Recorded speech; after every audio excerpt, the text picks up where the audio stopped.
Muy buenos días a todos. Bueno, la verdad es que podría hablar y empezar esta mesa de múltiples maneras. Pero curiosamente el otro día que leía, que me gusta tener siempre al lado de la cama antes de dormir algunas cosas, me encontraba este librito, fijaros, ¿no? Tan pequeñito, que es del Catecismo Elemental, en el que nos dice caminar para ir a Dios, ¿no?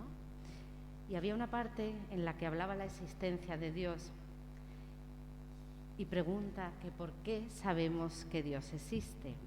Sabemos que existe Dios porque todas las cosas que vemos, la tierra, el sol, las estrellas, prueban su existencia. Y me encantó que se refería a una narración de en tiempo de la Revolución Francesa, cuando se pretendió descristianizar a Francia, y un delegado del gobierno dijo al alcalde: vamos a derribar vuestros campanarios y todas las iglesias para que no os acordéis más de Dios. Curiosamente, el alcalde, que era un simple campesino, contesta: pero nos dejaréis las estrellas que se ven de más lejos que nuestros campanarios y nuestros templos. Ahí está la belleza de Dios, en todo aquello que tenemos a nuestro alrededor, en todo aquello que incluso trasciende lo que vemos, en todo aquello que nos hace de alguna manera ver esa existencia de Dios presente en cada uno de nosotros. Hoy tenemos una mesa de categoría, hoy tenemos un día muy especial porque es el primer acto que celebra la Escuela de Arte Sacro. Los que estamos aquí sabemos de sobra qué significa esta Escuela de Arte Sacro, pero yo, ante todo lo que me contaba Víctor de lo que significa, me quedo con la palabra necesario. Esa escuela es algo necesaria. Y es necesaria ¿por qué? Porque tenemos todos los elementos, tenemos profesionales de todo tipo, tenemos toda la materia prima, lo tenemos todo. ¿Y qué falta? A veces, lo hablaba con don Teodoro hace un momento, falta esa conexión, esa comunión, esa unión, que en definitiva siempre hace la fuerza, ¿no? Don Teodoro sabe de esto, Ana Isabel Gamero, que tenemos también con nosotros, también lo sabe, Antonio Rodríguez Fabío, Ignacio Cano y Víctor Manuel, que son los que hoy nos congregan aquí, ¿no? Y hablar de belleza no es cualquier cosa, y hablar de esta escuela no es cualquier cosa, porque el conseguir que todo ese mundo tan presente en nuestra tierra, y me voy más allá de Sevilla, hablamos de Andalucía entera, y que somos, de verdad, yo que vivo en el mundo de los trasplantes y que soy una gran accionista del mundo de los trasplantes, tendríamos que serlo también del mundo del arte sacro. Es un verdadero tesoro en Andalucía que de Peñaperros para arriba no tienen idea del potencial que tenemos aquí. Esta mesa es de nuestros especialistas. Yo voy a darle la palabra a cada uno de ellos. Don Teodoro León es nuestro vicario general de la Archidiócesis de Sevilla y también de la Catedral de Sevilla. Más de una vez ha puesto en valor lo que significa ese arte sacro, constantemente con su presencia, ya lo sabemos.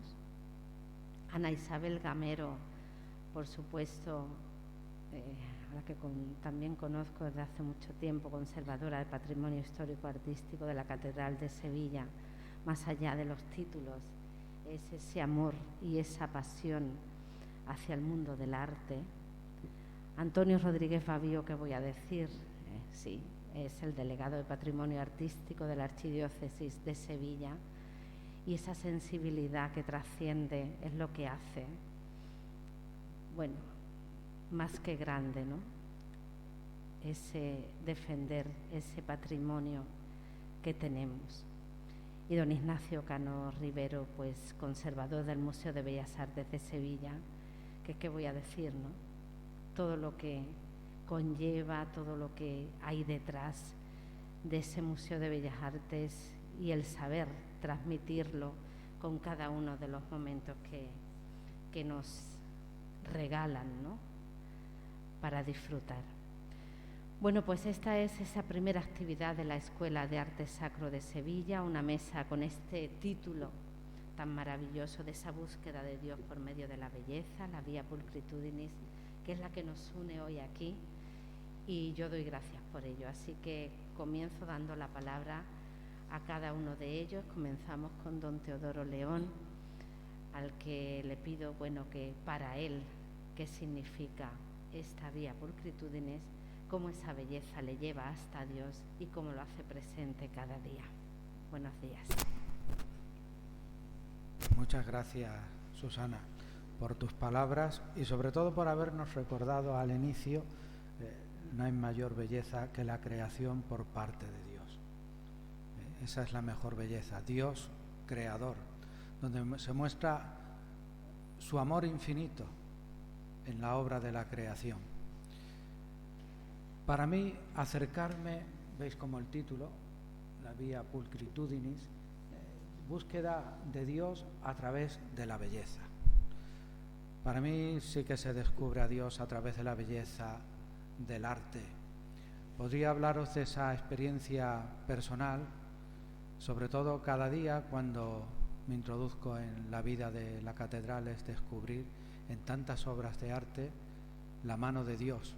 Tenemos un gran retablo y en ese retablo se encuentra precisamente la historia de la salvación. Y empieza por el amor de Dios cuando tiene que crear todas las cosas y lo crea por amor. Hay, por lo tanto, en ese primer lugar destacar el amor de Dios que después ha sido plasmado en las obras de arte, en escultura, en pintura. El artista plasma el amor de Dios. Y es verdad que además de ese amor de Dios, si habéis tenido la ocasión de visitar la catedral y el retablo, vais a descubrir esa gran obra de amor de Dios. Pero también vais a descubrir la otra historia, la historia del pecado. Pero fijaos que al descubrir la historia del pecado, os vais a encontrar pues con ese arte que nos hablan del pecado, incluso cuando se llega a introducir el símbolo de la manzana, un símbolo donde veis que externamente es algo pues bello, apetitoso, pero por dentro es donde está el mal. También viene a tener ese sentido teológico y personal, donde cada uno puede mirarse a sí mismo y descubrir el interior de cada uno de nosotros, donde viene dañado a consecuencia de ese pecado original. Esa experiencia también es plasmada en el arte, porque estamos hablando de toda una historia de salvación de la cual yo formo parte. Por lo tanto, la experiencia se descubre en el amor de Dios, en esa historia de pecado, pero descubrimos también en esa belleza y en ese arte a un Dios que, como nos ama tanto, no se queda en el castigo, no se queda en el alejamiento, sino todo lo contrario, en la cercanía. Y es cuando anuncia a un Redentor y aparece la figura de María.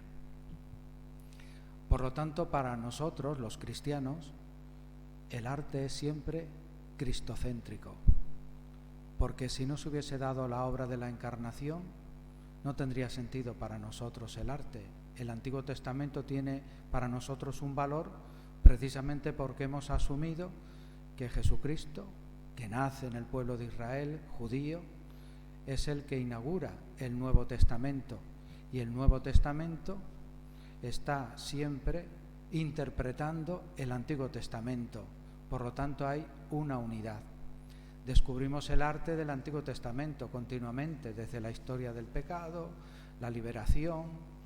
Aparece Abraham, Isaac, Jacob, los jueces, no digamos los profetas, cuando siguen anunciando a un Salvador. Y ese Salvador para nosotros es Cristo. La obra de la encarnación es el centro de la belleza del arte cristiano. Sin Cristo, imposible. Por Él fueron creadas todas las cosas, por el primogénito. Y por Él se produce también la obra de la redención. Y la vemos plasmada. La obra de la redención se plasma en el arte. Por eso cuando uno contempla el arte desde ese punto de fe y cristiano, interiormente tiene que sentir algo, porque descubre el amor de Dios y descubre también su propia salvación. Yo formo parte de esa salvación universal. Fijaos que toda la vida de nuestro Señor Jesucristo, su pasión, su muerte y su resurrección también está plasmada en el arte. Y acercarse, es verdad que a través de la liturgia lo vivimos más en el tiempo de la Semana Santa, pero si nos acercamos con ese espíritu de fe, con esas entrañas de vida espiritual, si nos acercamos así, incluso contemplar una imagen nos produce algo interiormente. Claro, porque nuestro espíritu se ha preparado para eso. Es algo vivo. No es simplemente contemplar, por ejemplo, a Cristo crucificado sin la fe como una obra de arte más. Para los cristianos es ir más allá. Y ese más allá lo marca nuestro yo invisible, nuestro espíritu. Es el que está dentro de nosotros y que nos hace tener esos sentimientos vivos.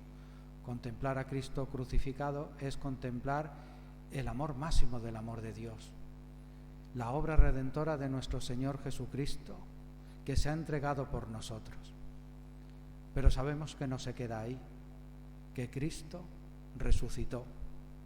Y al contemplar también la obra de Cristo resucitado, seguimos contemplando la belleza, la gran belleza de Dios, porque Dios no me abandona, Dios no me ha dejado solo. Dios ha hecho posible que toda la humanidad sea redimida, y descubro a Cristo crucificado.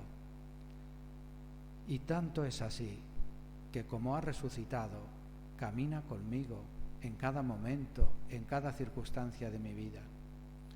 Acercarme al arte, por lo tanto, es descubrir la belleza de Dios en su amor, en ese amor de Padre, Creador, misericordioso, Redentor. Siempre está unidos, muy unido a nosotros. Contemplar el arte con los ojos de la fe es contemplar el amor de Dios. Muchas gracias.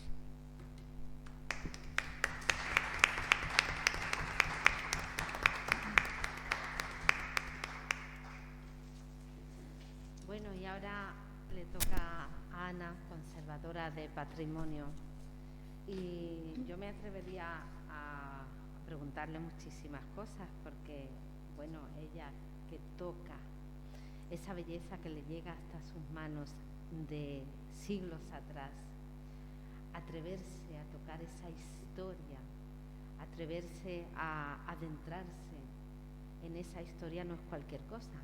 Que me lo den a mí, que no tengo a lo mejor ni idea, ¿no? Pero es lo que estaba diciendo, ¿no? Don Teodoro, ¿no? El acercarte a todo. El artista tiene que sentir algo y viene de dentro de ese espíritu de cada uno. Cuéntanos, Ana.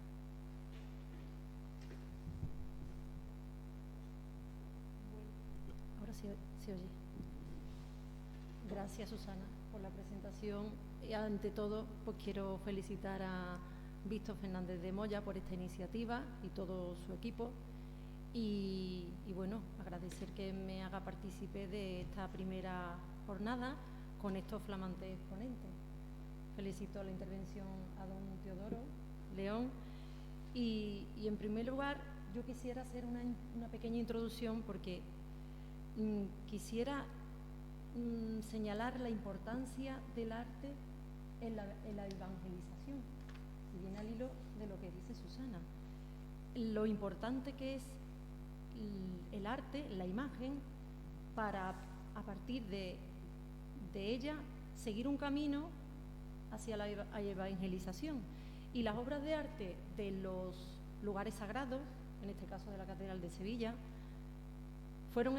nacieron por y para el culto y también para la evangelización, para mayor gloria de Dios, y efectivamente todos cargados con un mensaje pues que no tienen otras obras de arte. O sea, el patrimonio cultural de la Iglesia tiene un mensaje, y para mantenerlo a través de los siglos es necesario también conservarlo.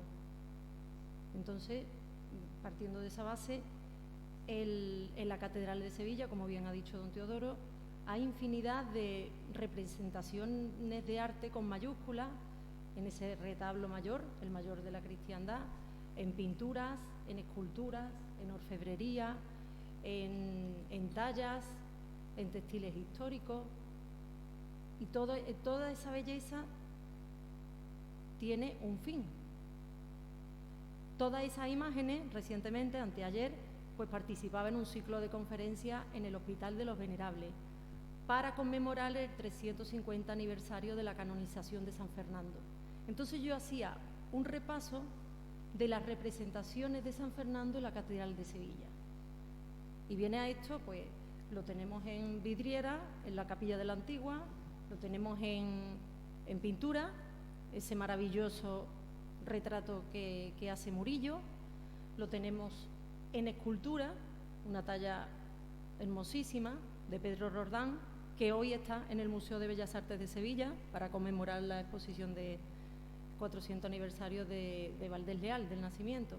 Y analizando, pues, por ejemplo, esta escultura de Pedro Roldán, que procesiona en el Corpus, con otros santos sevillanos acompañando al Santísimo Sacramento. Pues para el no creyente también le toca el corazón, porque es una imagen bellísima que no pasa desapercibida. Es decir, cuando uno ve esas esculturas en la calle, en la solemnidad de la Inmaculada, cuando ve la imagen de la Inmaculada, cuando ve la Virgen de los Reyes, pues esas imágenes en la calle están evangelizando. Todas esas imágenes, a su vez, como he dicho anteriormente, se tienen que conservar. De hecho, hay imágenes en la catedral. Pedro Roldán se está preparando y se está repasando, y siempre se repasa antes y después de la salida procesional, para que siga teniendo ese mensaje.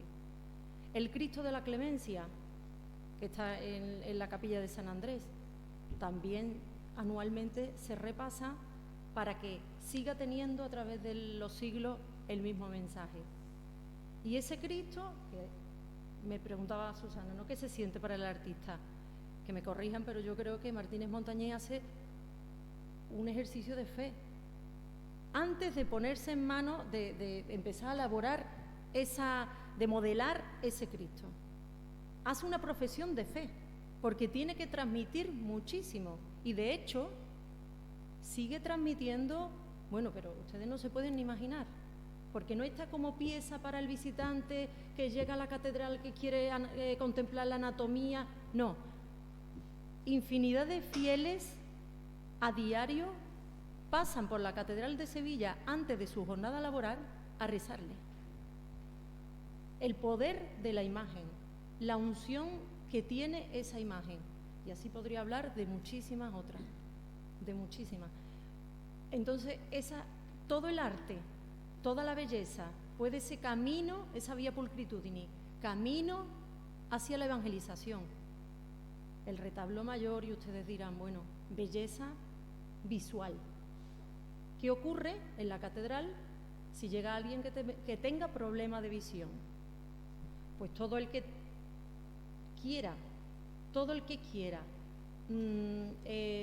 contemplar la belleza y esté dispuesto a ver y a escuchar, puede convertirse, porque el que no vea esa Inmaculada de Martínez Montañés, la Cieguecita, el que no vea el retablo.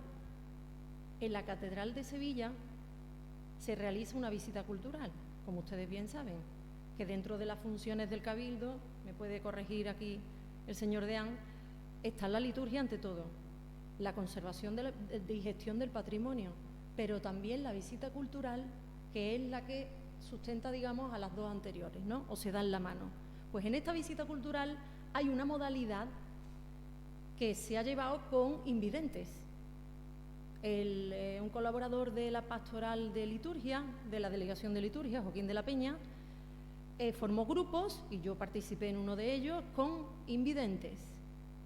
Y esta visita era la siguiente: se acogía a estos señores, entraban en el coro y, claro, obviamente no se puede tocar todas las obras de arte, porque en conservación pues tenemos mucho cuidado de que no toquen el oro, porque que no toquen los cuadros no se puede. Pero, por ejemplo, en esa sillería de coro, donde se sientan los capitulares diariamente, al oficio coral, le precede la misa, hay unos relieves y tocan esos relieves, esas esculturas, digamos, y a través de la música en la catedral también es, digamos, otra forma de captar la belleza. Lo que quiero decir con esto es que es importantísimo quién va guiando la visita y cómo se transmite el mensaje. Porque si uno no ve toda la grandeza, si uno no ve la belleza que hay en la catedral, a través de otro sentido, del tacto o de la música en la catedral, que es otra vía de llegar a Dios. Y no sé, así podría hablar de infinidad de sitios donde sí se percibe pues toda esa belleza y que es fundamental también decir que el que va acompañando esa visita lo haga de una manera iconográfica, teológica, o sea, explicando el mensaje en cada una de las capillas, explicando el por qué están puestos los retablos, por qué están las pinturas, por qué de la orfebrería, porque en la catedral también hay muchísimas piezas que están en uso diario litúrgico, que también se usan en la misa, hay que restaurar, hay que conservar y que están al servicio de la fe. Y en ellas también se representan infinidad de escenas del Antiguo y del Nuevo Testamento, que también pues son imágenes bellas, que también tienen un sentido dentro del contexto de la liturgia.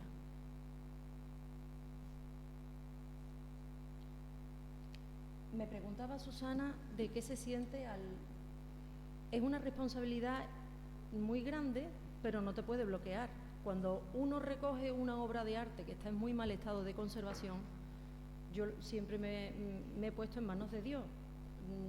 Uno tiene que ver el estado en que se encuentra, estudiar la pieza y ver las posibilidades para recuperarla. Pero en el convencimiento de que cuando se recupere va a seguir sirviendo para lo que se creó. Entonces es un proceso indescriptible, porque yo he tenido obras junto a mi marido, que también es restaurador de obras de arte, que hemos visto cómo las piezas están en muy mal estado y a medida que se van limpiando, que se van apareciendo las policromías, que se van reintegrando, es indescriptible.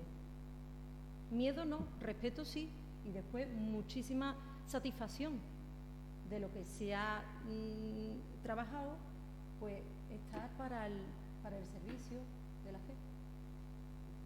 Me atrevo a preguntar, porque al hablarnos de esa responsabilidad, pero saber lo que tienes entre las manos, y también lo trasladaré a cada uno de los que están en esta mesa, a veces miramos pero no vemos.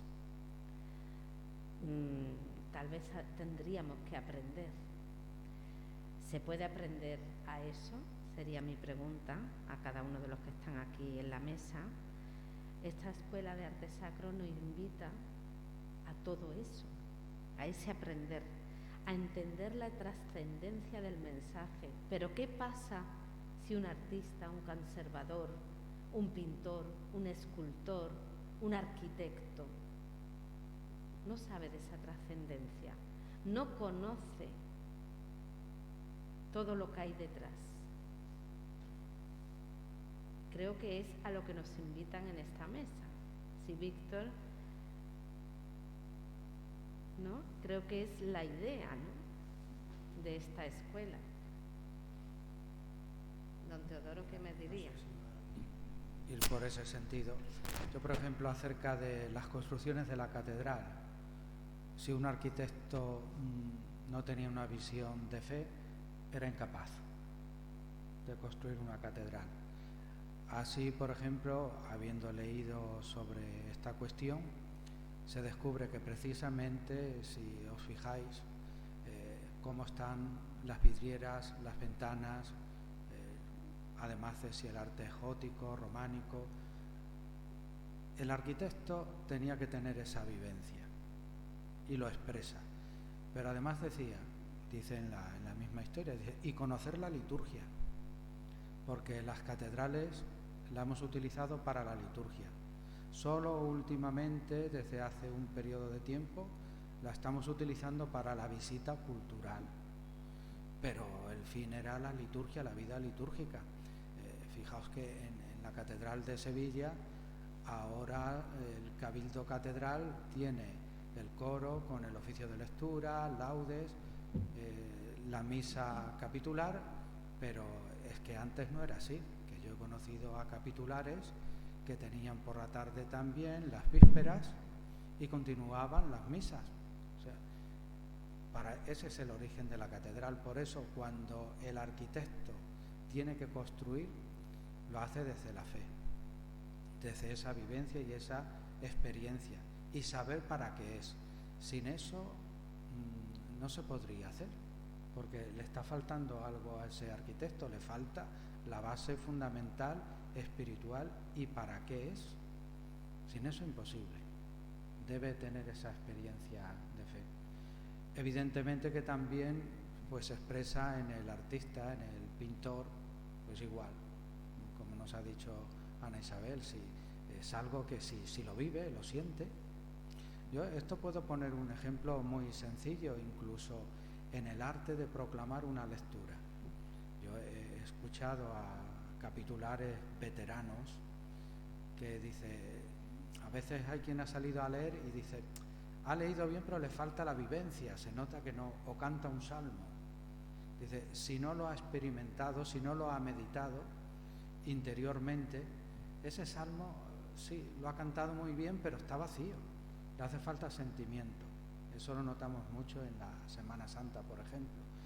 Y claro, llega alguien que lo ha meditado, ha reflexionado, lo canta y lo notas en la expresión de los ojos, en su propio rostro, y es porque hay vivencia. Entonces el arte nuestro está llamado a eso, a provocar esa vivencia interior, porque incluso el que lo realizó experimentaba. No es una obra de arte así sin profundidad interna espiritual. Digamos que nuestro espíritu, o como diría Kant, ese yo invisible que tenemos, pues se expresa en la obra de arte. Es el espíritu que tiene la vivencia y la experiencia de Dios. Y ojalá muchos sí son capaces de captar esa experiencia de Dios. En fin, no sé si pudiera ir por ahí, por esa parte. Ana. Yo estoy totalmente de acuerdo con don Teodoro, y lo que podremos hacer nosotros, los cristianos, los que no creen, que no es muy complicado el hacer ahora, ¿no?, en el siglo XXI, una obra de arte sacro sin ser creyente. De todas formas, nosotros tenemos una cuenta pendiente también de ir acompañando y, de en la medida de nuestras posibilidades, ir explicando pues el sentido de esa imagen a los demás. Yo creo que en los edificios en los que estamos, edificios religiosos, parroquias, sobre todo el padre Antonio Rodríguez Babío, que es delegado de Patrimonio Cultural de toda la archidiócesis, pues en todo el conjunto de obras que tiene cada parroquia, yo creo que tenemos la cuenta pendiente de ir explicando para las generaciones y para todos los que tenemos alrededor. ¿Don Antonio? ¿Don Antonio? Sí.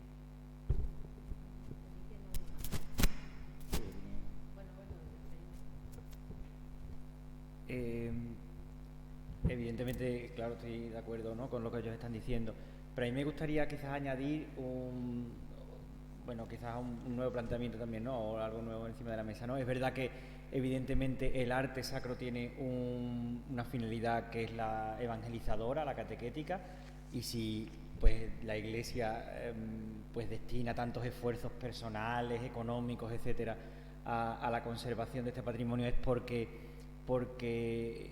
lo engloba, digamos, en una actividad pastoral, porque no deja de ser una actividad pastoral, y por eso pues tiene sentido el esfuerzo que se dedica a la conservación del patrimonio para que siga cumpliendo esa función evangelizadora, catequética. Pero también el arte tiene otra finalidad que no se nos puede olvidar, que es el de la alabanza a Dios. El arte sacro nace también pues como una alabanza al Señor, una alabanza a Dios creador. Digamos que tiene esa finalidad más práctica, ¿no?, que es la de servir de instrumento de catequesis, y así ha sido pues durante toda la historia de la Iglesia, pero también desde el principio ha tenido esa finalidad de alabanza a Dios, y lo introduzco también porque el atributo propio de Dios es el de creador, y Dios quiere compartir con nosotros, que somos sus criaturas, ese atributo de la creación, de manera que los artistas pues comparten con Dios esa capacidad creadora, y por tanto la obra de las personas pues es de alguna manera también reflejo de la belleza de Dios, ¿no? Hoy aquí nos acompañan pintores, ceramistas, escultores, arquitectos, y su obra, pues ellos pueden compartir con Dios ese atributo de la creación, de crear una obra, y toda obra, pienso yo, que nace desde la sinceridad, desde la verdad, no digo ya solo desde la fe, ¿no?, pero también un poco desde la integridad o la sinceridad, pues es reflejo, esa belleza que nace de los hombres, es reflejo también de la belleza de Dios, ¿no? Y es algo muy importante esa función de alabanza que tiene el arte sacro, ¿no?, que no podemos olvidar. La propia catedral, no estamos hablando un poco siempre con el ejemplo aquí de la Catedral de Sevilla, pues la propia Catedral de Sevilla es una gran alabanza a Dios, y cuando se decide hacer tan grande y tan hermosa, no es solo para decir soy capaz de hacer una cosa grande y hermosa, sino porque esto es a mayor gloria de Dios, ¿no?, como dirían los jesuitas. Esto es para alabanza a Dios, y nace de la fe de las personas, y bueno, pues también y es algo muy hermoso también, que nos invita a la contemplación, nos invita a la alabanza y al agradecimiento a Dios también. Don Antonio, me atrevo a preguntarle, recientemente se creó el taller de imaginería y de restauración en el arzobispado.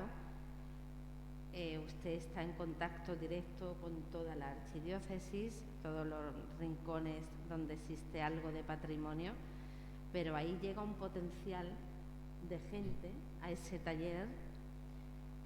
¿Se cuida esto? ¿Enseñar esa trascendencia? Claro, nosotros intentamos que sí, claro. A lo mejor me estoy metiendo donde no, muy bien, claro. Nosotros tenemos en la diócesis un taller que está en el arzobispado, entonces evidentemente nosotros somos los primeros un poco que tenemos que cuidar esto, ¿no? Nosotros intentamos transmitirle, sobre todo a los alumnos que están haciendo las prácticas con nosotros, que algo muy importante es que no son simplemente obras materiales, ¿no? Evidentemente ellos actúan pues sobre el soporte, que es madera, que es un lienzo, pero para muchas personas eso trasciende su propia materialidad, podríamos decir, y eso tiene el conservador, Ana Isabel puede decírmelo mejor, eso tiene el conservador también que tenerlo en cuenta, ¿no? Porque tú no puedes tratar obra devocional, una obra que ha nacido de la fe de unas personas y que ha sido transmitida a lo largo de los siglos y que nos llega hoy, tú tienes que respetar, porque el dato de la fe que ha creado esa imagen es importantísimo. Por eso, por ejemplo, cuando tú enseñas la catedral y dices, pues este retablo es de tal cronología, de tal autor y ya está. No, ahí tienes que meterle el dato que lo ha hecho nacer, que ha sido la fe de las personas, qué significa, qué está representando para mí, qué me dice a mí esa escena o qué me está diciendo a mí esa escultura. Todo eso, el conservador, pues claro, tiene que tener ese factor, porque es importantísimo, es el que da la clave a esas obras, ¿no? Y nosotros intentamos pues transmitir eso. De la misma manera, por ejemplo, cuando actuamos in situ en un retablo, pues lo primero que le decimos a lo mejor a los profesionales, bueno, pues que tú no estás aquí en un almacén, no estás en una nave, estás en una iglesia, entonces tú tienes que cuidar un poquito también, ¿no? Tener una actitud de respeto, porque estás trabajando en un determinado ambiente que también hay que cuidar y hay que respetar, ¿no? Luego le preguntaré otra cosa. Vamos a pasar bueno, luego tendrá el turno de palabra don Antonio Rodríguez Babío, pero antes quiero escuchar la respuesta también de don Ignacio Cano acerca de la pregunta que yo formulaba, ¿no? De esas obras de arte, esa trascendencia y el saber verlo, ¿no? Usted está acostumbrado a un público muy diverso en ese Museo de Bellas Artes, tiene la oportunidad de ver más arte contemporáneo, más arte de siglos atrás, toda esa trascendencia de la que estamos hablando. ¿Cómo lo vive también desde ese museo y desde su experiencia como el responsable, ¿no? Que no solamente es el responsable, sino que también es conservador, que es otro plus? Hola, buenos días. Yo, ante precisamente el título propuesto para hablar hoy, de la belleza como camino hacia Dios, el pulcrum, me preguntaba qué entendemos por belleza o qué entiende la gente por belleza. Simplemente estar en el museo da la oportunidad de ver cómo el arte afecta la belleza, el fin del arte, afecta de manera muy diferente al público, según tipo de público, según edades, según cultura, y entonces se puede llegar rápidamente a la conclusión que no es fácil encontrar la belleza, y por tanto no es fácil que la belleza lleve a Dios si hay un error en la apreciación en primera instancia. A lo largo de la historia, y en el museo están expuestos cuadros de muy distintos estilos, fundamentalmente son pinturas religiosas, ¿no? Entonces, podemos aplicar algo de esa, o sea, si el cuadro o la pintura o la escultura atrae, es porque también tiene la capacidad de llevar hacia Dios. A lo largo de la historia del arte, pues hemos visto muchos estilos, y estilos que cada uno en su modo pues ha tratado de conducir el hombre a la mujer, la persona que veía esa obra de arte, conducirlos hacia Dios. Entonces es difícil pensar que el arte románico con sus rasgos tan característicos no atraía a Dios. Sí, efectivamente atraía a Dios. No tiene nada que ver con el barroco, no tiene nada que ver con el arte del neoclásico, el renacimiento, pero tenía eficacia y por tanto tenía belleza. Y podemos seguir hacia adelante, ¿no? O sea, cómo han ido variando los estilos y su función ha permanecido, su función de atraer al hombre hacia Dios. Estamos hablando en términos generales. La belleza es un trascendente, es decir, es algo de lo que participan los objetos, las personas, etc. Es algo que está, pero repartida en partes desiguales. Habría, por tanto, obras de arte que atraerían y cumplirían su misión de comunicar con Dios, otras no. Bien, teniendo en cuenta que el conocimiento o la apreciación en aquella época era más o menos uniforme en la mayoría de la población, hoy en día eso no ocurre así. La población procede, estoy pensando en la que va al museo o en la que puede ir a la catedral, por poner un ejemplo parecido, ¿no? Según su cultura, según su formación, según su contexto, pues van a tener una capacidad muy distinta, tanto de apreciar la belleza formal como de entrar en el significado de aquello que está viendo.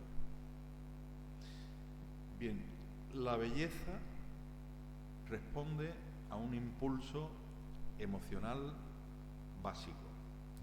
Es decir, Santo Tomás dice que son las pasiones, que es el apetito, el que lleva a poder apreciar lo bello, porque dice que lo bello es aquello que es agradable de mirar.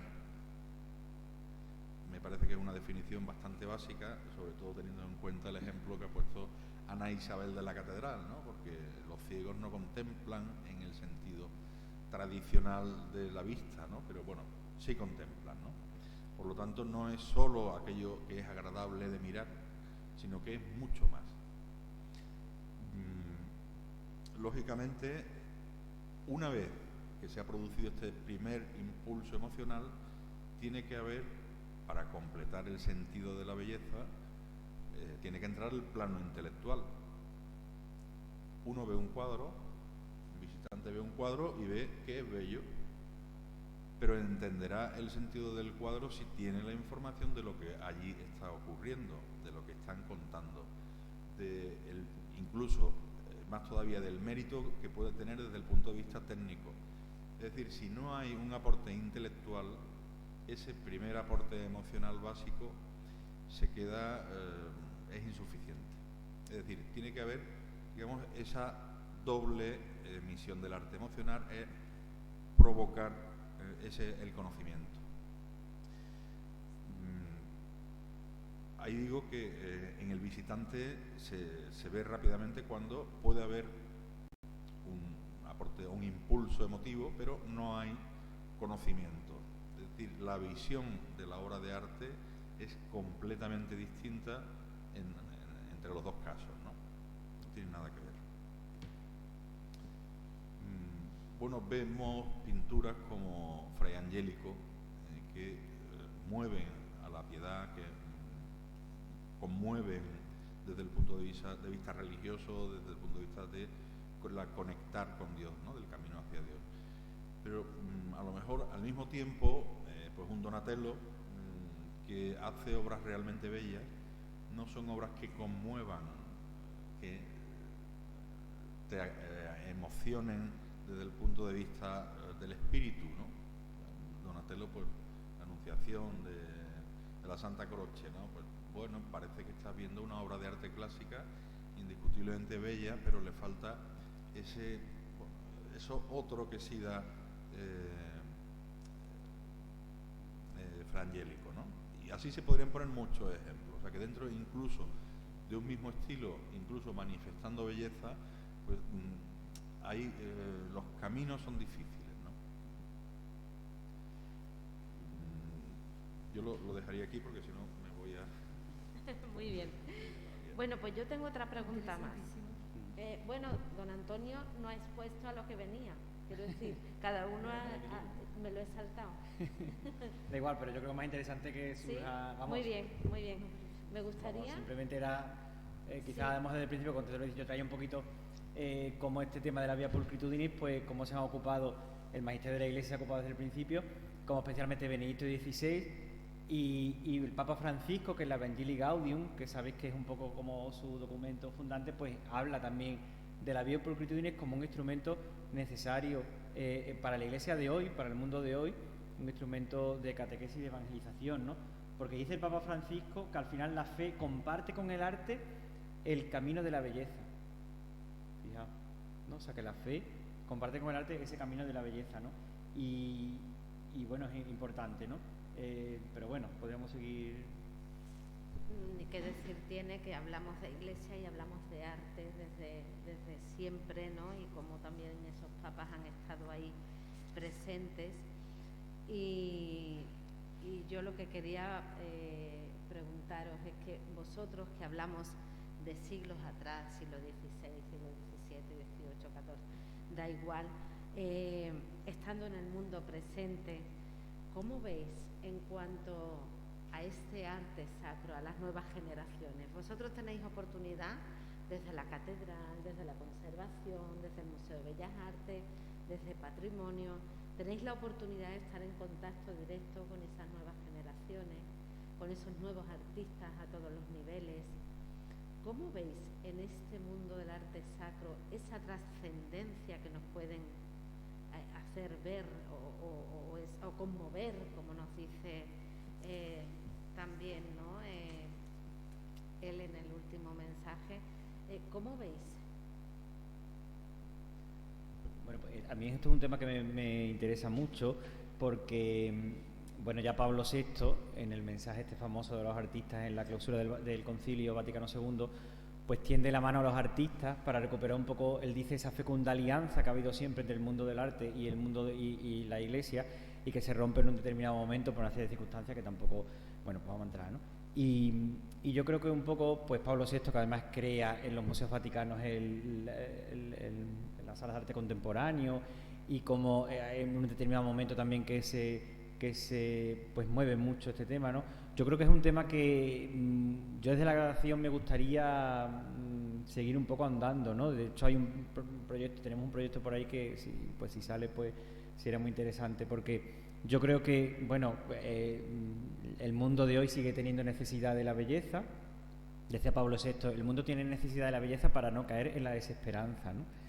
Y el Papa Francisco es algo también que lo ha repetido, como el arte es una necesidad en el mundo de hoy. Además a mí me interesa porque el Papa Francisco habla sobre todo en este tema de la belleza cuando habla de urbanismo y arquitectura, ¿no? Como degradación de espacios, todas esas zonas degradadas que hay en las ciudades, etcétera, etcétera, ¿no? Un tema muy interesante. Y después cómo yo creo que la Iglesia tiene que seguir utilizando el arte como un instrumento, pero el arte de hoy, porque el arte de hoy es el que le habla a los jóvenes, por ejemplo, de hoy, ¿no? Entonces ahí hay un terreno por explorar, cuál es cómo ahora mismo, por ejemplo, los jóvenes se comunican, ¿no? O, pues no sé, mediante el graffiti o las expresiones artísticas, el videoarte, todo este tema de las tecnologías, etcétera. Bueno, pues ahí es donde yo creo que tendríamos que entrar también para seguir aprovechando y en esa tradición, porque el arte Frangélico era vanguardia en su momento, ¿no? Y Montañés era vanguardia en su momento también, ¿no? Entonces yo creo que no hay que tener miedo un poco de tender la mano. Pablo VI lo hace muy bonito esa llamada porque no dice vosotros sois los artistas los que os habéis ido, no sé qué, sino él pone un poco diciendo como la Iglesia es la que ahora pues quiere recuperar y os tiende la mano, ¿no? Y yo creo que esa actitud de cercanía, de diálogo, de sentarnos juntos y trabajar juntos es lo que ahí se abre un campo muy interesante. Yo iría, y quiero escuchar la voz de los cuatro, yo iría incluso un paso más allá. Mi pregunta, en estas nuevas generaciones, estamos en un momento de secularización, estamos en un momento en que hay muchas personas alejadas de la Iglesia, ateos, pero sin embargo esa belleza está presente en cada uno de los individuos del planeta. Entonces, ¿cómo hacer llegar eso, ¿no? Pues porque por un lado la secularización, por otro lado lo que hablabas de los medios y maneras de expresar el lenguaje de hoy y la manera de captar mensajes hoy, ¿no? Con todo el tema informático y todo el tema de las nuevas tecnologías y todo eso. Entonces, ¿cómo trasladar todo eso? Y hablamos de arte sacro, hablamos de trascendencia, hablamos de belleza, hablamos de iglesia. ¿Cómo poner eso en marcha, ¿no? Porque está claro que si hablamos, y lo hablaba yo antes con don Teodoro, si hablamos de religiosidad popular, se nos llenan los templos, se nos llenan las calles, se nos llena cualquier acto que hagamos, bueno, se ha visto con el Señor del Gran Poder en la calle o en los distintos lugares que ha estado. Entonces, ahí hay un potencial muy grande, pero también hay que saber cómo encauzar todo eso y de qué manera. Vamos a empezar al revés, desde allí hacia acá, que a don Teodoro lo tengo acosado. ¿Cómo lo veis? Yo creo que, siguiendo la reflexión que hacía al principio, ¿no? O sea, el arte en primera instancia conmueve, emociona, porque captar ver una imagen como el Gran Poder, lógicamente lleva a emocionarse. Pero el arte, digamos que ese primer impulso se tiene que completar con el conocimiento y se tiene que completar en definitiva con la unidad, ¿no? del arte. Si solo es belleza, no es suficiente. A ver, belleza plástica y formal, tiene que participar todo, belleza, verdad, conocimiento. Entonces me parece muy importante que junto a ese primer impulso vaya el conocimiento, y el artista o quien encargue la obra de arte tiene esa responsabilidad de dar el sentido de la obra de arte. ¿Cómo? Esa es la cuestión. Claro, es que, veréis, no tiene nada que ver, pero os pongo un claro ejemplo. En mi vida diaria está entre platós de televisión, y yo veo que de cara al espectador hay una laguna tan inmensa en cuanto a niños y jóvenes se refiere. No hay para esa franja de edad nada en nuestra televisión pública. Verá, tal vez no debería decirlo, pero a mi modo de ver son los grandes olvidados. Entonces, es un potencial que está ahí, que no es el futuro, es nuestro presente. Y en el mundo del arte, por supuesto, es lo mismo. Arte en toda su dimensión. Se nos escapa la generación. Yo creo que en las medidas de nuestras posibilidades, yo puedo hablar como personal del Cabildo de la Catedral de Sevilla, se está haciendo un esfuerzo tremendo desde los más pequeños, porque es fundamental para conocer las obras que contiene el edificio, el inmueble. Hay visitas a escolares, visitas a adolescentes, y van con el lenguaje, es fundamental, y son compañeros extraordinarios, cualificados, más que cualificados, explicando, guiando la visita a los más pequeños. Además, repartiendo un material pedagógico pues, para el año Murillo, que fue todo un éxito, porque se le entregaba de manera gratuita un cuaderno de colorear y un cómic que ahí iba explicando pues, de manera muy pedagógica la figura de Murillo, la relación que tenía con la Iglesia y todas las representaciones que hay de Murillo en la Catedral de Sevilla. Pues iniciando desde los más pequeños, porque yo creo que hay que educar y desde los más pequeños, pues eso yo digo, cada uno, cada institución o cada asociación, en la medida de sus posibilidades. Es que veréis, es nuestra cuenta pendiente también. Ahí está. Es nuestra cuenta pendiente, porque el hombre es religioso por naturaleza. Entonces, en situaciones límite se aferra a la imagen, porque necesitamos una imagen para creer y llegar a tener esa comunicación con Dios. Siempre necesitamos una imagen, una pintura, una escultura, una medallita, una estampa, esa imagen. Entonces, siendo religioso, hace falta que se pone el vello de punta cuando uno va a la Basílica de la Esperanza de Triana, la Macarena, al Gran Poder, y ve esa devoción, ese fervor que otros, claro, no tienen. Pero si uno desde pequeño se les va guiando y se les va explicando por qué esas imágenes, yo creo que eso es nuestra cuenta pendiente y cada uno lo tiene que hacer dentro de sus posibilidades. Yo como conservadora, pues claro, voy indicando a los restauradores.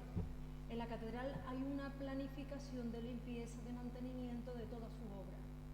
Los sacristanes, más que cualificados, aún así se les da unos cursos de manipulación, de limpieza, porque tienen entre manos enseres tan importantes, con frontales de altar, con relieves, ¿qué es lo que representa? ¿Eso qué es lo que representa? ¿Para qué es? Es que, verás, no tiene tampoco nada que ver. Yo ahora por carambola estoy también en política y curiosamente dentro de lo que es el mundo del arte, lo que son los artesanos, no existe inclusive una ley que los defienda y una manera de trabajar con ellos dentro del mundo político para tener ellos ¿cómo se dice esto? Beneficios, ¿no? Beneficios. Ni tan siquiera ahí tienen defensa. Y es su derecho también. Entonces, veo cómo el mundo del arte está muy abandonado desde distintos ámbitos, ¿verdad? Abandonado, ¿verdad? Y vosotros estáis trabajando como fieras en cada uno en su ámbito. Pero a la hora de defender a esos artesanos, a todos, los que hacen los dorados, los que hacen la platería, los que hacen los verdaderos artesanos que se pueden perder en el tiempo, se pueden perder porque no van a existir nuevas generaciones que puedan seguir ese trabajo tan importante. Por eso es tan importante esta escuela de arte sacro. Es que hay que poner en valor lo que tenemos en nuestra tierra y hay que defenderlo y hay que apostar por eso. Entonces, para esas nuevas generaciones, y a mí me encanta cuando Antonio dice que hay que tender esa mano a esas nuevas maneras también de evangelizar, cada uno como puede, como sabe. Eso decía Pablo VI, no lo digo yo. Genial, pero llevarlo a esta mesa en el siglo que estamos y en los tiempos que estamos, que es muy necesario. Entonces, a ver, señor de Bellas Artes, recuperar esa. Tenemos muchas exposiciones así de gente joven y contemporánea y que expresen y que te trasladen esos. En el Museo de Bellas Artes, por sus características, se queda en una pintura que no es contemporánea. Claro. Pero bueno, yo creo que casi sucede algo similar, ¿no? El arte clásico es más fácil de identificar, de ver, etcétera, pero se nota un poco la falta de comunicación, la falta de instrumentos para explicar lo que se está viendo, ¿no? Si el arte tradicional habla por sí mismo, el problema es que el arte contemporáneo no habla por sí mismo. Entonces hay que dar más instrumentos para poder analizar. Y bueno, por eso lo que decía Ana Isabel, el esfuerzo que están haciendo todas las instituciones por traducir, por trasladar a todo tipo de público lo que está allí dentro, me parece que es fundamental. Lo que pasa es que es verdad que el arte contemporáneo necesita unos instrumentos, pero yo creo que el arte tradicional también lo necesita, porque muchas veces la iconografía no la sabemos traducir y se nos pierde mucha información, ¿no? Eso es algo que por ejemplo, en una anunciación está la Virgen cosiendo, ¿no? Y dice la gente, mira qué graciosa, la Virgen cosiendo. No, eso tiene una intencionalidad teológica, porque eso tiene un significado del velo del templo, que después dirá San Lucas cuando Cristo expira, que el velo del templo se rasgó por medio. Bueno, ahí hay una historia, ¿no? Que si no lo aportas esos instrumentos, pues la gente se queda simplemente, bueno, pues que está viendo la Virgen, el ángel y no sé qué, ¿no? Pero sin embargo hay mucha información. Entonces por eso necesitamos dar esos instrumentos, ¿no? Para que le saquemos todo el mensaje a un cuadro, ¿no? Típico nacimiento de Jesús y hay un cordero, ¿no? Y dice la gente, mira el cordero, qué gracioso, ¿no? Ese cordero también tiene una intención teológica porque está hablando de... Bueno, pues todo eso hay que presentarlo porque no es evidente a la gente de hoy y entonces, bueno, pues hay que hacer ese ejercicio también, ¿no? Bueno, un claro ejemplo es la respuesta del personal hoy ante esta mesa. Muchos salimos a la calle con esas imágenes, sin embargo, no queremos aprender, saber, conocer, entender todo eso que hay detrás, ¿no? Bueno, pero cuando la gente se le ofrece, son muy receptivas. Yo, el sábado pasado precisamente fui yo a la catedral con un grupo de chavales de un colegio, eran 15, 16 años, ¿no? Tú dices, esta gente pasan de todo, esta gente no me interesa de nada. Pues no, le dabas 4 claves de cosas así más curiosas. La catedral de no puede agotarla, pues entonces los pobres chavales. Pero dices 4 cosas de 4 imágenes que son muy para todos, a lo mejor no. Y bueno, oye, y le enganchó a los chavales, ¿no? Quiero decir que también, claro, hay que presentarlo de una manera atractiva o hay que presentarlo de una manera, pero que yo es un tema que creo que, porque un poco ese deseo de belleza lo tenemos todos dentro, entonces sale con nada que tú también ayudes un poquito, ¿no? Y claro, esa es nuestra misión, quizás, para que ese arte pueda seguir cumpliendo con su función de ser camino de acceso a Dios, guiarlo nosotros también. Cuando digo nosotros, bueno, pues somos todos los que nos dedicamos de una manera u otra. Es que creo que evidentemente hay que tener en cuenta que hablar de arte y de belleza es en una amplitud inmensa. Si queremos centrarnos en el arte y la belleza y la transmisión de nuestras imágenes en las hermandades y cofradías, tenemos que partir de un punto esencial, tanto por el escultor como quien lo contempla, que ahí es un arte devocional, donde tiene que provocar el sentimiento. De hecho, fijaos que la belleza que el artista tiene que provocar es que quien lo vea sienta lo que él incluso está sintiendo, pero es devocional. Incluso uno recuerda a sus abuelos, a sus padres, la lágrima del abuelo cuando lo llevaba y era pequeño, se lo está transmitiendo, transmite un sentimiento. Que todo eso se puede utilizar para evangelizar, evidentemente, que se puede utilizar para tener conocimientos, pues también, que se puede llevar incluso a dar una catequesis, se intenta, para conocer más de pleno la teología que encierra la imagen, pues también.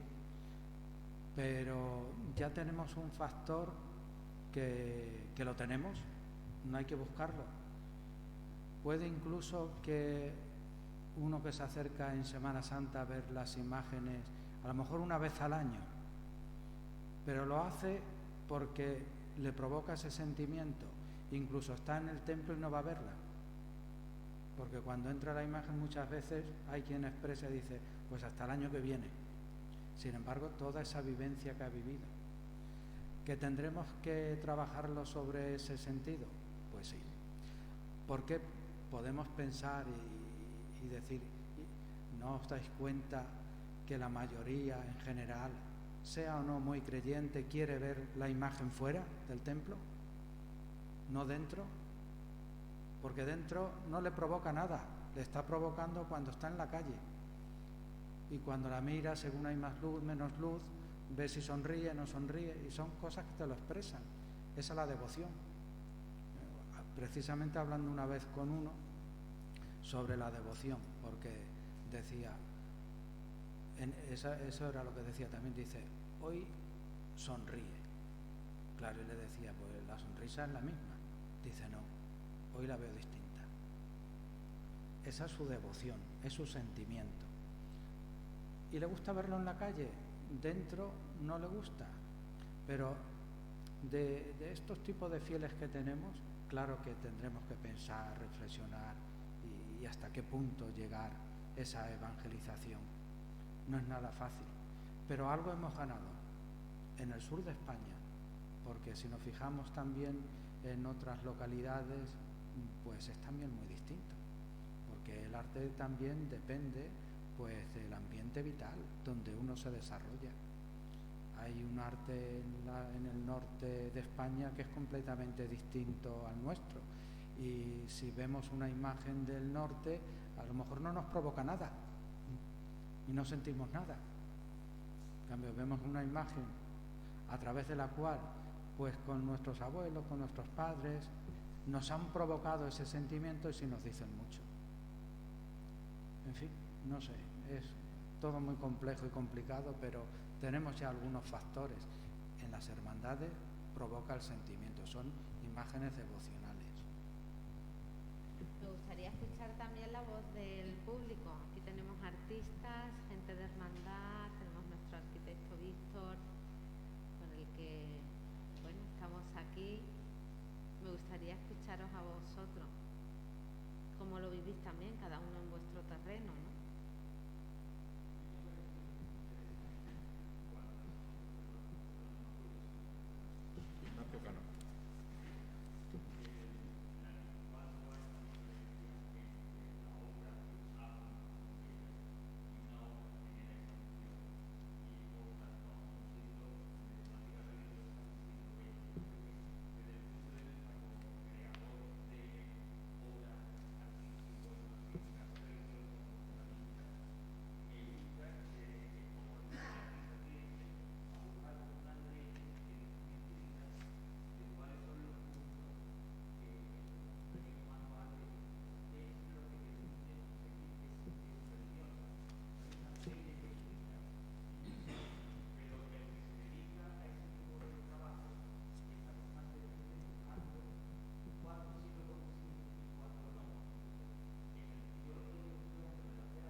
de Frangélico, ¿no?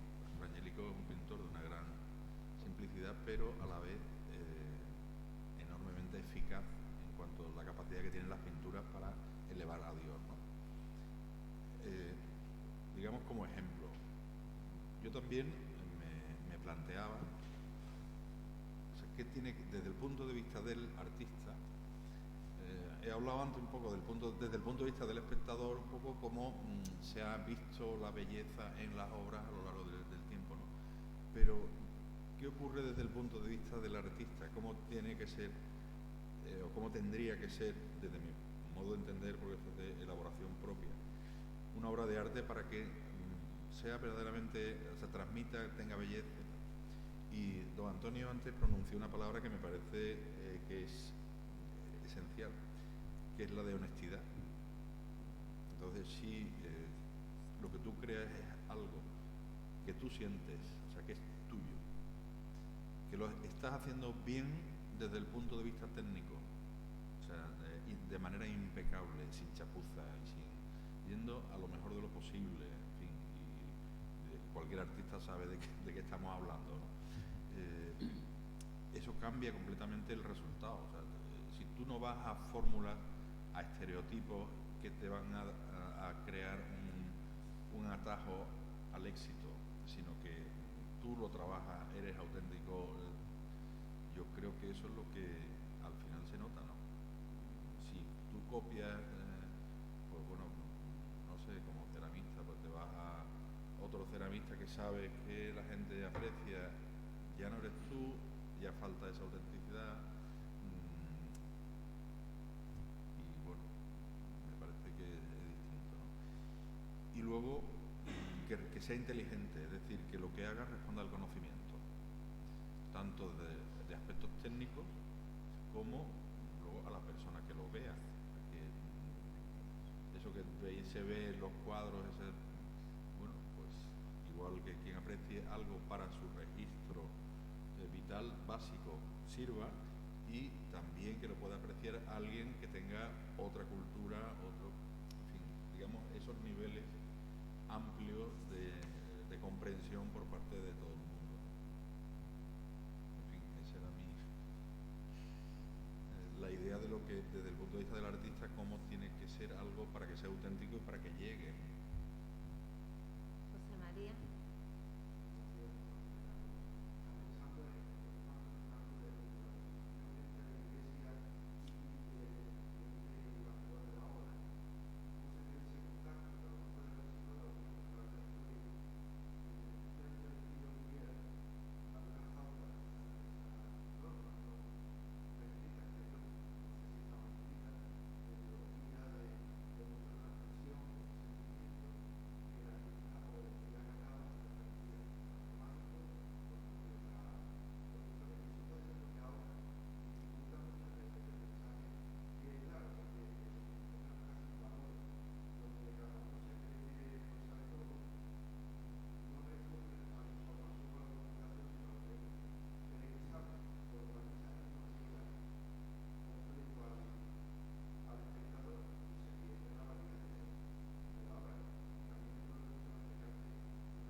hablando... Voy a decir que tiene toda la razón. Primero hay que formarse para formar. Es cierto. Y el simbolismo, por ejemplo, daban normas los concilios y el Concilio de Trento. De hecho, la retoman mucho de los santos padres. Viene a mi memoria. La luna, dicen los santos padres, significa la Iglesia, porque le da la luz, viene del sol.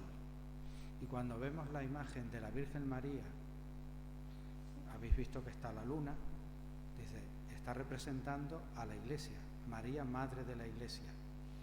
Pero es que eso no es cuestionable, es que eso es así. Y el que no lo vea de esa manera es porque no se ha formado, no sabe lo que está viendo.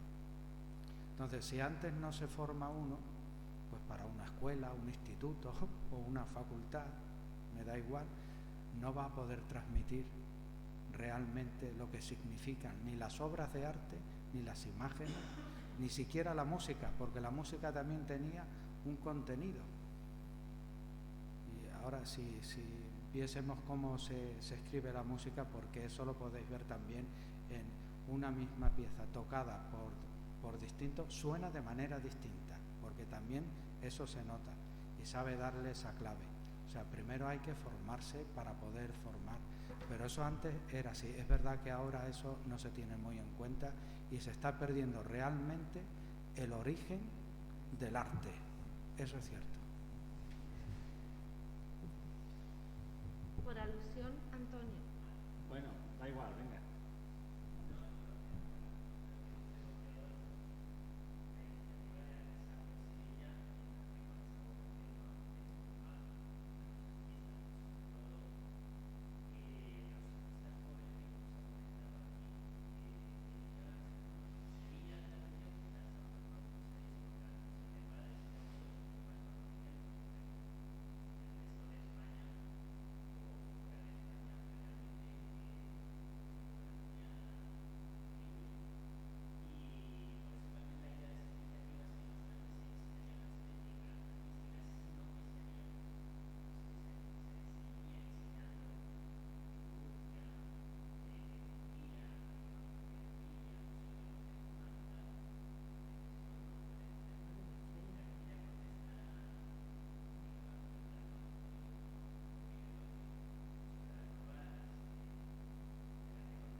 Sí, era un poco que al final lo que sale aquí encima de la mesa es el tema de la unción, que es algo tan importante, porque es la clave un poco de todo esto que estamos hablando, ¿no?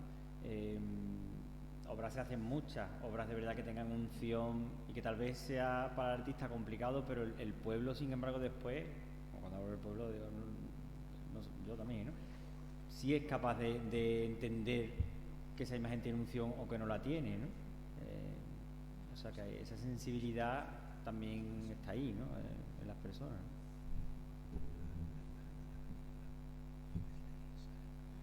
Creo que Manolo quería decir algo.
se ha dicho, y lo has dicho tú, la palabra diálogo, y creo que se ha resumido muy bien.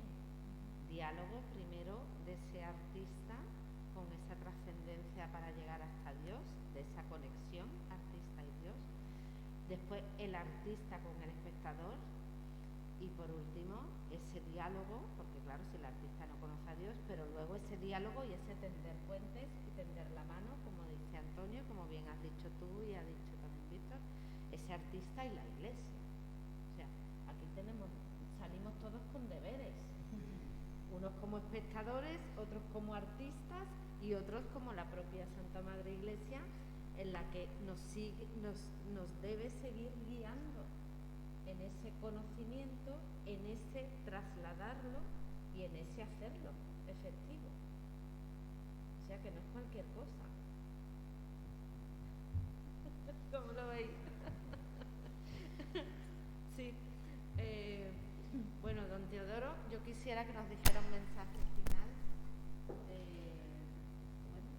de la importancia de todo esto, ya más allá del arte y la trascendencia, sino en nuestra vida diaria, que como cada uno lo podemos aprovechar y vivir, ¿no? Pues más allá de todo esto, vayamos al punto de vista esencial de la persona.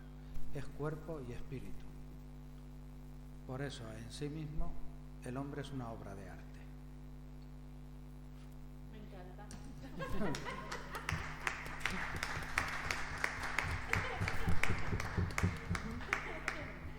Teodoro, gracias por acompañarnos. Se tiene que marchar a Me tengo que marchar a la otra. Muy bien. Siempre es un placer tenerlo. Venga, siempre os dejo. haciendo y aprendiendo. Gracias a vosotros. Nada, y suerte. Muchas gracias. Gracias. Bueno, pues con ese debate nos quedamos, ¿no? Creo que tenemos trabajo por delante, tenemos muchos deberes. Ana, ¿cómo lo ves tú, no? Como así como a modo de conclusión y de bueno, porque también tienes la oportunidad de no solamente la obra, sino ese contacto con la gente y desde esa catedral, lugar privilegiado, ¿no? Donde estás. Pues yo veo que vuelvo a lo mismo, y lo que ha dicho don Teodoro, cada uno dentro de nuestras posibilidades y en el día a día con esta iniciativa de creación de Escuela de Arte Sacro en Sevilla, desde el museo, desde el patrimonio cultural de la Iglesia, desde ese taller de restauración del arzobispado, en la propia catedral, aprovechar cualquier momento para plasmar, para explicar esa belleza plasmada. Es que con cualquier obra de arte, en cualquier momento, en cualquier situación, yo siempre pongo el ejemplo del Ángel de la Guarda de Murillo. Cuando vemos ese cuadro, se sabe explicar cuántos quieren dibujar, cuántos quieren pararse allí, analizar la pintura, eso bien lo sabe Ignacio Cano, cuando no se queda maravillado. Entonces, en definitiva es eso, formar y en la medida de nuestras posibilidades, pues alentar con las nuevas creaciones aquí en Andalucía en general. Hay tantísima producción de arte sacro para la religiosidad popular, pues cuando se encarga alguna imagen que va a procesionar o para alguna parroquia, que nosotros nos han pedido asesoramiento, es fundamental ir guiando cómo se dispone la figura, cómo tiene que transmitir, que no sea algo rígido que vaya, no, tiene que tener esa unción, que después el que llegue lo capte. Yo creo que Antonio, padre, ahora te voy a lanzar una reprimenda. Luego. Ah, bueno. Sí, a mí me ha agradado hoy que hay muchos creadores, que hay muchos artistas aquí, ¿no? Que la próxima vez tendrían que estar aquí también, ¿no? Para que bueno, compartamos, ¿no? Pero es verdad que a mí me gustaría englobar todo esto en esa tarea que tenemos como cristianos, que es la de transformar nuestro mundo, ¿no? Nosotros como cristianos estamos llamados a transformar el mundo. Hay muchas cosas evidentemente que no nos gustan del mundo y que no son, bueno, que falta aún mucho porque este mundo se parezca a ese reino, ¿no?, que Cristo nos presenta, ¿no? Digamos que hay violencia, que hay fealdad, egoísmo. Bueno, pues nosotros, cada uno donde está llamado a intentar transformar el mundo, ¿no? Y en el caso de los artistas, pues quizás que sea como aún más, ¿no?, más claro esto, ¿no?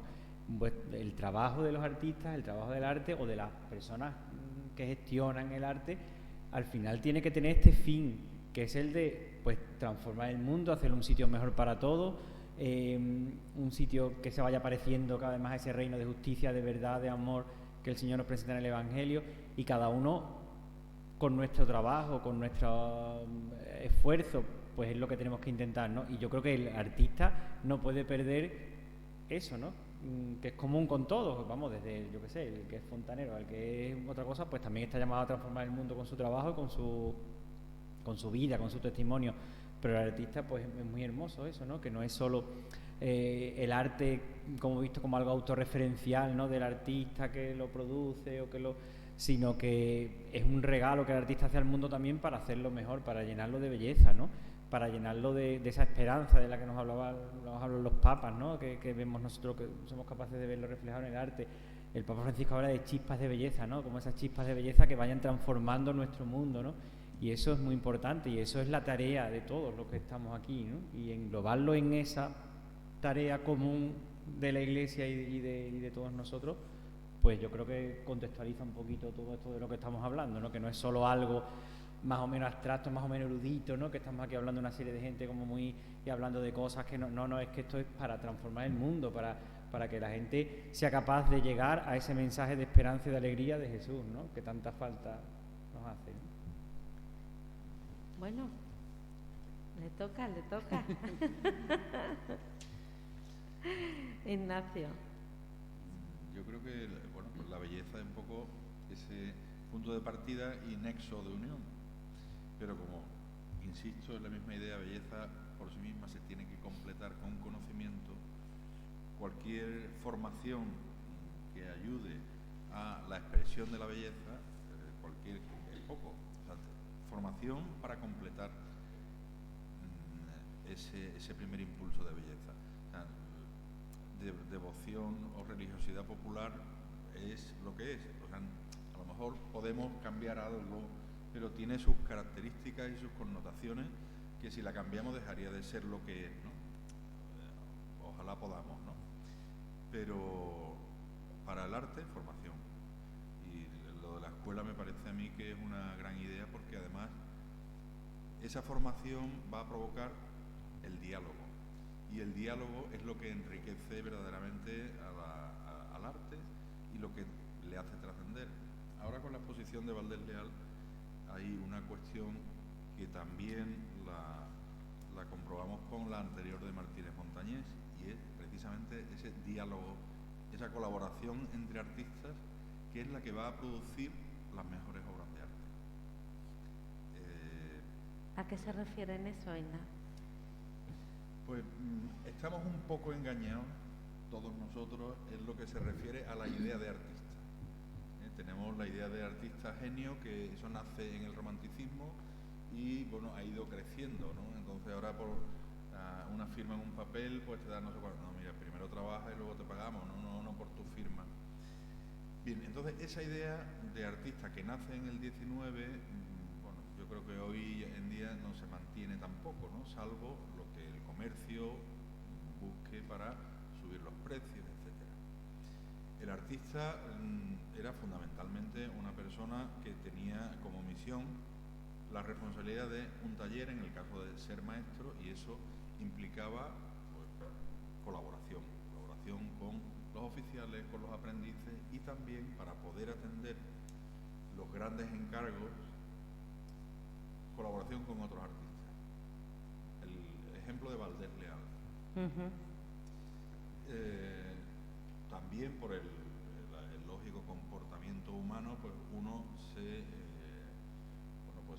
va a relacionar con los más cercanos por oficio, por familia, etc. Los artistas se tratan entre ellos y hay muchas bodas, muchos matrimonios entre familias de artistas que se van relacionando y van, digamos, consolidando esa relación. Con lo cual habría un conocimiento y un parentesco. eso es real entre Padrino o Cano Uceda Castillo o bueno, Roldán, Valdés Leal, pero no. Ese equipo, esos equipos, esa relación entre artistas, en el caso, por ejemplo, de Valdés Leal, es lo que va a hacer posible el retablo del Hospital de la Caridad. Es lo que hizo posible que se llegara a terminar en fecha lo que fue las celebraciones por la canonización de San Fernando, que desde que llega hasta la noticia, hasta que eso fue una carrera frenética entre Murillo, Valdés Leal, Roldán, Bernardo Simón de Pineda, más Neve, más, en fin, los canónigos, para poder terminar. Entonces, esa relación, ese diálogo es lo que va a enriquecer a un colectivo y en consecuencia a tener obras de arte magistrales. Ese diálogo es lo que, vuelvo atrás, es lo que haría posible una escuela. Y eso iría, pues, yo creo que en beneficio de todos, ¿no? Tanto de los artistas como de la sociedad. Pero bueno, que ese diálogo existió y debe seguir existiendo. Pues yo creo que por ahí eran los tiros de mi reprimenda. No sé si alguien de los que está aquí antes de... no sé si en tiempo vamos bien para terminar o me gustaría que si alguien más quisiera añadir algo. ¿Va a ser que no? Bueno, yo creo que bueno, que el hecho de que nos reunamos aquí y que el motivo sea pues no simplemente esa vía pulcritudines, esa búsqueda de Dios a través de la belleza, sino que sea una primera jornada cultural, ¿no?, de esta Escuela de Arte Sacro, está visto y está comprobado por todo lo que habéis hablado cada uno de vosotros, que es una necesidad, como decíamos al principio, de diálogo, de puesta en marcha y de que se llevara a cabo, ¿no? Para todo eso hace falta financiación, para todo eso hace falta un lugar donde se esté físicamente y en eso tal vez se tenga que trabajar a partir de ahora, ¿no? Tenemos la suerte con don Juan José que se consiguió ese taller.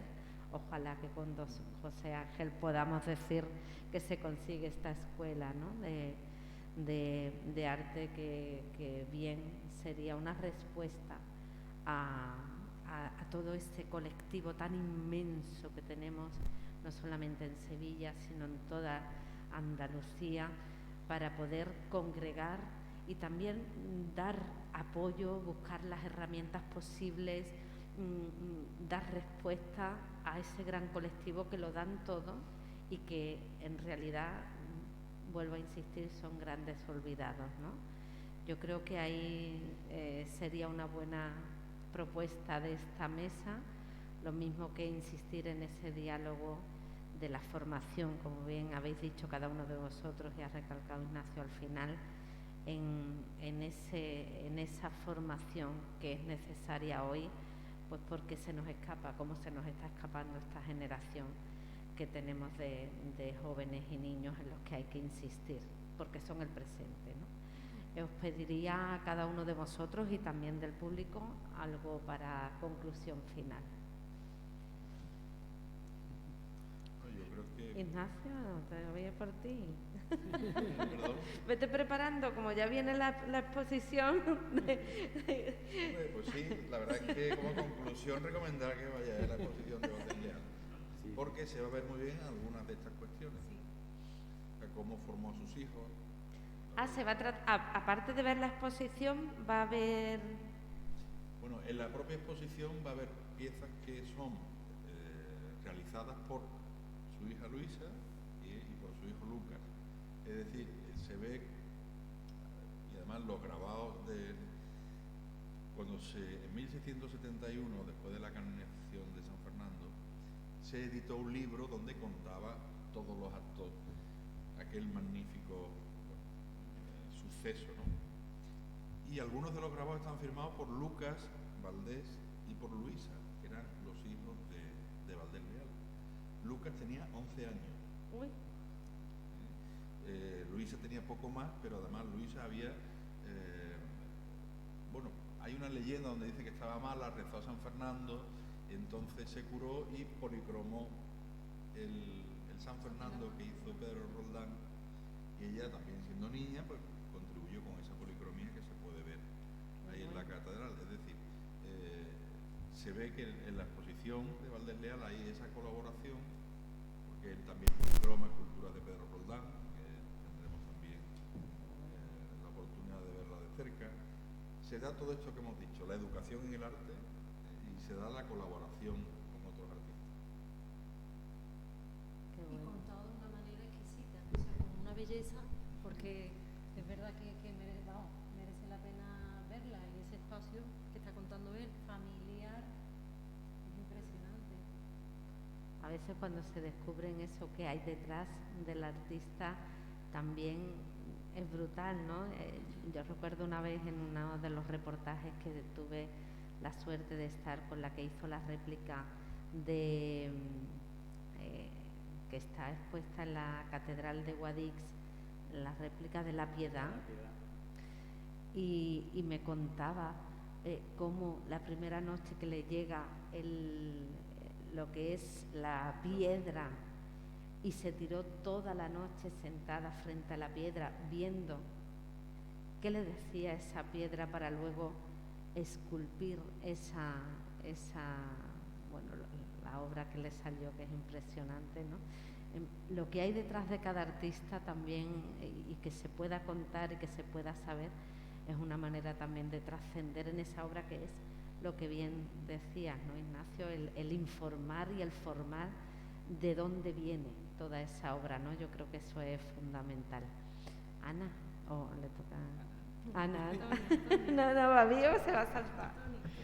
No, bueno, yo creo que un poco, bueno, pues por cerrar todo lo que hemos estado diciendo, este tema, que es todo tan interesante, y bueno, agradecer la oportunidad, ¿no?, que se nos ha dado un poco de plantear esta serie de cosas con estas personas también tan válidas.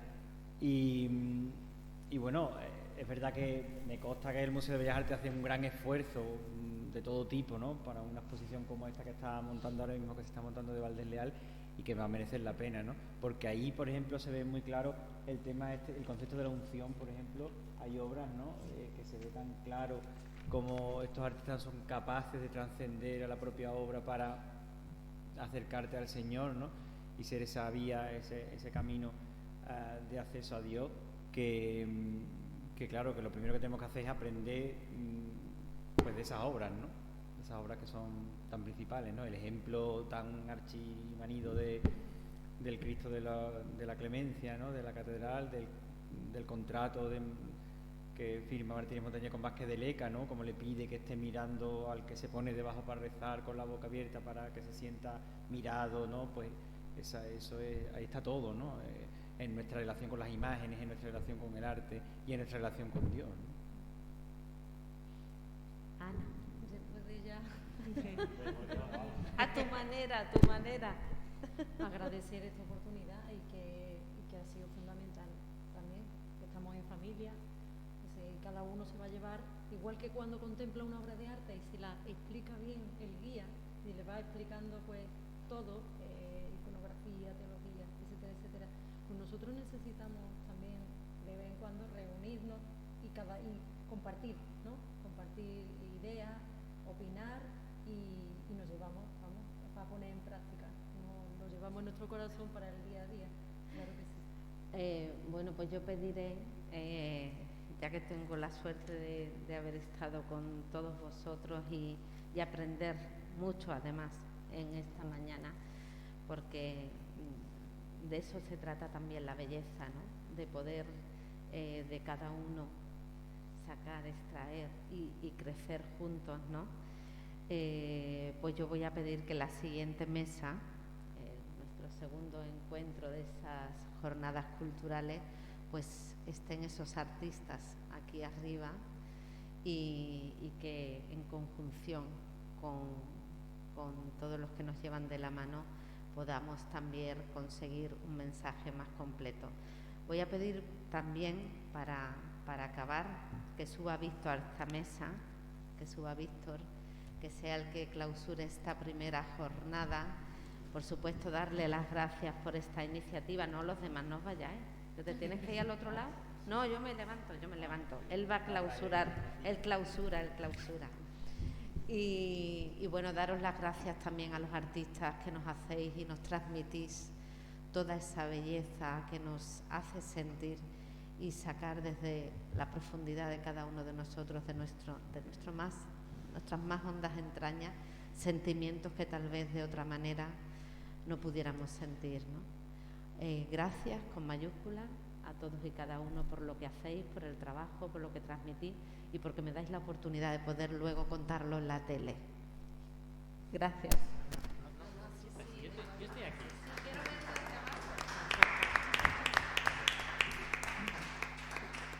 Bueno, lo primero que quiero dar las gracias es al elenco tan bueno, tan prestigioso y tan cercano que hemos tenido, que hemos aprendido un montón de ellos. A Susana, muchísimas gracias por moderar también como has hecho y esas preguntas tan certeras, y a todos los que habéis venido y como habéis dicho, ¿no? Se ha creado un diálogo muy bonito. Esperamos que para las segundas jornadas los otros artistas que también han venido, pintores, ceramistas, ¿no? También escultores, arquitectos, hay algún ingeniero también por ahí que está aquí de incógnito. Y nada, pues poco más que decir, ¿no? Clausurar ya estas primeras jornadas y, aunque sea repetitivo, volver a dar las gracias a todos y esperemos que la iniciativa de la Escuela de Arte Sacro de Sevilla pues consiga consolidarse y en breve poder ya ir desarrollando cursos, talleres, un poquito, ¿no? Que es la otra parte de la iniciativa, que además de la labor cultural que hemos inaugurado hoy, pues podamos llevarla a cabo. Y nada más, que muchas gracias a todos.